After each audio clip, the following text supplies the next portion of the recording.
अक्षरशः तुम्ही देखील आश्चर्यचकित व्हाल, बऱ्याच जणांनी बघितलंच नाही काय काय बारामतीत बदल होतोय हे बघा. हे करता येतं, फक्त जिद्द पाहिजे, चिकाटी पाहिजे, कष्ट पाहिजे आणि सकाळी 6 वाजल्यापासून काम करण्याची ताकद त्या नेतृत्वामध्ये पाहिजे. या पद्धतीने मी तर मागाशीच कोणाला तरी म्हणलं, इथून पुढं तुम्हाला कधी माझ्यानंतर सकाळी 6ला काम करणारा आमदार मिळणार नाही.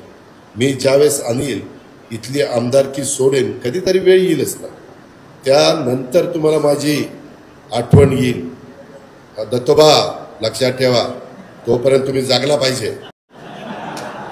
त्यामध्ये मित्रांनो अशा पद्धतीने काम चाललंय. माझ्याकडं काही गंभीर तक्रार आलेली आहे. ही तक्रार तुला आता मी वाचायला देतो. मी विश्वासला वाचायला दिली. मी आता इथे सगळ्यांच्या देखत पंचनामा करत नाही, पण मार्केट कमिटीतल्या काही लोकांनी जर चुका केल्या तर मी त्याची हायगाई करणार नाही. मी जसं पद देतो तसं पद काढूनही घेऊ शकतो, राजीनामाही घेऊ शकतो.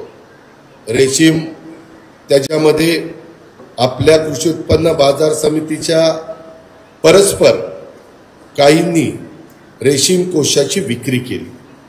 विशेषतः साबळेवाडीमध्ये काही शेतकऱ्यांनी, त्याच्यात सचिन दिलीप बापकर, सुरेश बबन बापकर, संजय पोपट साबळे, नवनाथ पोपट साबळे, गोरख कैलास साबळे यांची 4,49,000ची फसवणूक झाली. 1 वर्षापासून हे शेतकरी हवालदिल झाले.